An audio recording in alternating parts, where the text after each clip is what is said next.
I was sitting at my computer this morning having my first cup of Earl Grey, and I was still in my pyjamas and dressing gown when I saw in the window there a lorry, a big lorry, pull up outside. So I went to see what it was all about, and it was a 6-wheel tug unit with the longest possible articulated trailer on the back, and he was heading down the hill. Now, there's no way he was going to get round the Hairpin bend down there, because a couple of years ago we had 5 lorries in 1 year get stuck on that bend. So I rushed out and I said, you won't get down there? He said, well, I've just come from up there, no trouble at all. And he'd driven 2 miles along this narrow little lane. I said, yes, you might have done that, but you won't get down there, I can promise you. Oh, well, I'll give it a try, he said. And this is how he ended up. It would have been about 6:30 this morning when he drove along here, and there's the sign. And I'd said to him when I was talking to him, I said, didn't you see the sign at the end of the road? He said, yes, I did, but I didn't know what it meant. But never mind, he drove on and turned up what we call the ski slope, which is a very steep bit of road over the expressway that goes round Blackwood. And when you get to the top of this, you enter the little narrow lane. There it is. And he must have started to wonder what he was going into. But he had a 2-mile drive now along the little narrow lane, which gets narrower and narrower and lower and lower. But he kept going, kept on and on going,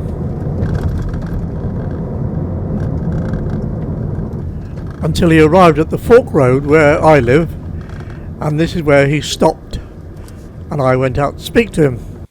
I told him that just down the road there was a very, very tight bend, and he wouldn't get his lorry round it.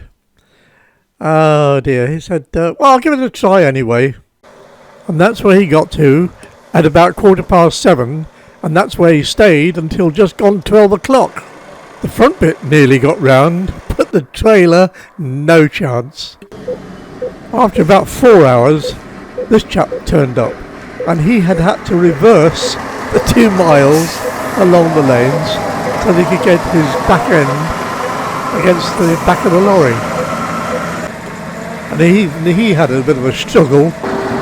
And once in position, the recovery vehicle used its crane to lift the back end of the lorry, and it had to repeat the process several times. Lift it, move it across, drop it. Lift it, move it across, drop it.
So now he was clear of the first bend, but he had the second one to contend with.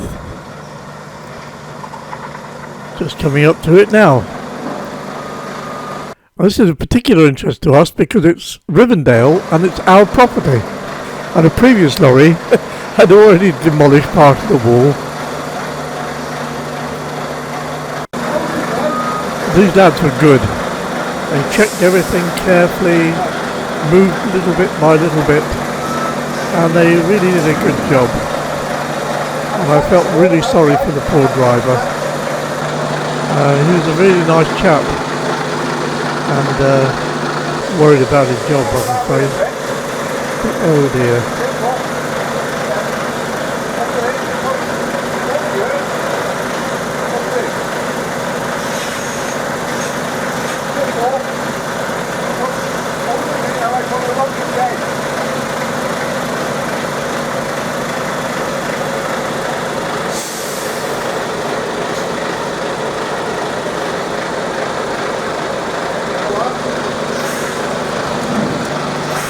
This second bend isn't anything like as bad as the first one, but it's still tight and you have to be very, very cautious with it.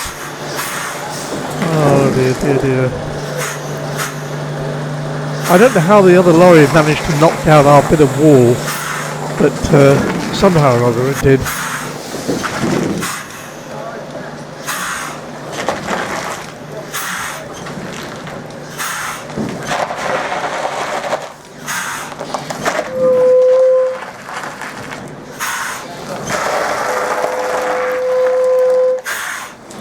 And then finally, it was clear of that bend as well.